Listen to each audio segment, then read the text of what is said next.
नमस्कार दोस्तों, आज भारत में एक ऐसी शख्स के बारे में बात करेंगे कि उस व्यक्ति को हिला कर रख दिया है और उस व्यक्ति का नाम है गौतम अडानी। आखिर गौतम अडानी के साथ क्या हुआ, आखिर क्यों इतने बड़े आरोप लगाए जा रहे हैं और गौतम अडानी पर आरोप लगाने वाला है कौन, आखिर क्यों इतनी बड़ी हस्ती को हिला कर रख दिया है जो दुनिया का तीसरा नंबर अमीर वाले आदमी। ऐसा कौन सा आरोप लगाया गया कि इनका पूरा शेयर मार्केट के बाजार गिर गया। सारा पोल खोलेंगे आज इस वीडियो में, तो बने रहे इस वीडियो में मेरे साथ। Adani Group companies are continuing to face backlash after a report from Hindenburg Research. 24 जनवरी को हिंडनबर्ग की रिपोर्ट आते ही अदानी ग्रुप ने इसका खंडन कर दिया A major short seller, Hindenburg Research.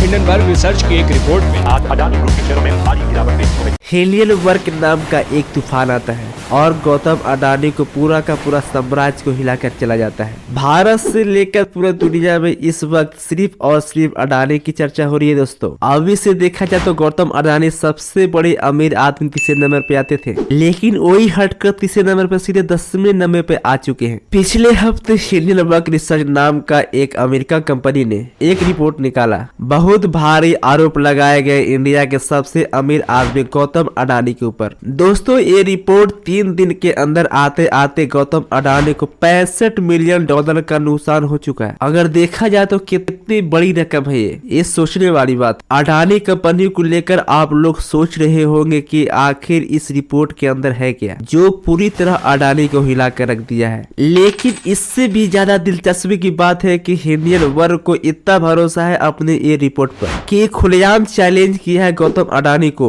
Legal company और हिंडनबर्ग ने ये भी कह डाला है, अगर है हिम्मत तो हिंडनबर्ग के लीगल केस करके दिखाओ, हम केस लड़ने के लिए तैयार हैं। अगर मान लिया जाए दोस्तों कि अगर हिंडनबर्ग की ये रिपोर्ट गलत निकलती है तो अडानी को केस करने की जरूरत भी नहीं पड़ेगी। अगर वही हिंडनबर्ग का रिसर्च गलत निकलती है तो हिंडनबर्ग को बहुत बड़ी भारी नुकसान उठाने पड़ सकता है। अगर अडानी की बात करें तो इंडिया में सब कोई जानता है अडानी को, लेकिन हम बात करेंगे सबसे पहले हिंडनबर्ग रिसर्च के नाम के बारे में। आप लोग नहीं जानते होंगे कि हिंडनबर्ग रिसर्च है कौन, तो चलिए पहले इस कंपनी के बारे में हम लोग जान लेते हैं। इस कंपनी को स्थापना की गई थी 2017 में एक व्यक्ति के द्वारा। उस व्यक्ति का नाम था निथन। इस निथन के ही द्वारा स्थापना की गई थी और इस कंपनी का ये काम है कि फैंटेसी रिसर्च करना। ये कंपनी कहती है कि हम ऐसी रिसर्च करते हैं कि किसी को पता लगाना मुश्किल हो जाता है। जब ये हिंडनबर्ग रिसर्च कंपनी बनाई 2017 में, तो इस कंपनी के पीछे कुछ राज था।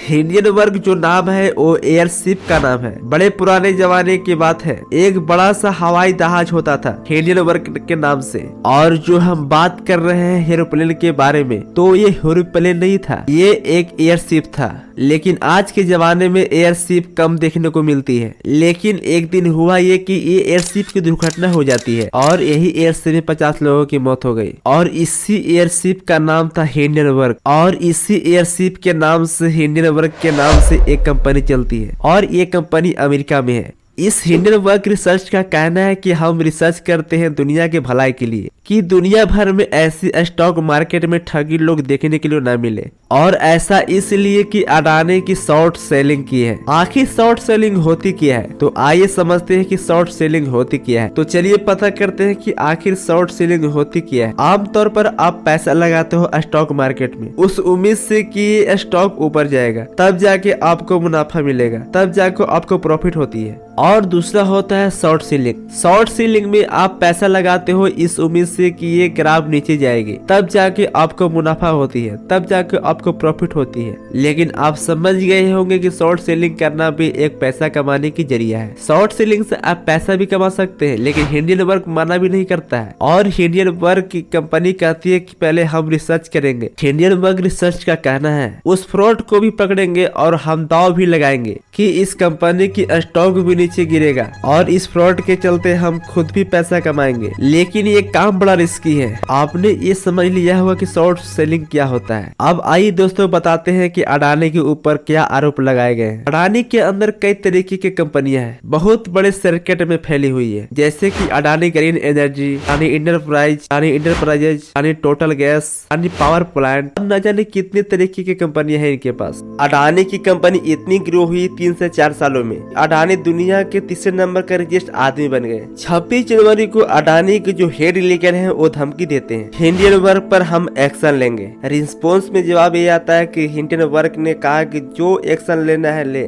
लेकिन एक सवाल ये भी है कि हिंडनबर्ग को इतना अपने आप पर भरोसा क्यों है। हिंडनबर्ग ने और ऐसी कई कंपनियों पर लीगल आरोप लगा चुके हैं। हिंडनबर्ग की अगर बात सही निकलती है तो नुकसान अडानी को होगा, अगर हिंडनबर्ग की बात गलत निकलती है तो फायदा अडानी को होगा। हिंडनबर्ग ने ये कहता है कि अगर अडानी गलत नहीं किया तो 88 सवालों का जवाब ये दे सकते हैं। अब ये देखते हैं कि अडानी ग्रुप से क्या जवाब आता है। अब यहाँ पर आप लोग का क्या राय है तो कमेंट्स में आप लोग लिखकर जरूर बताइए। तब तक के लिए धन्यवाद, मिलते हैं अब अगली वीडियो में।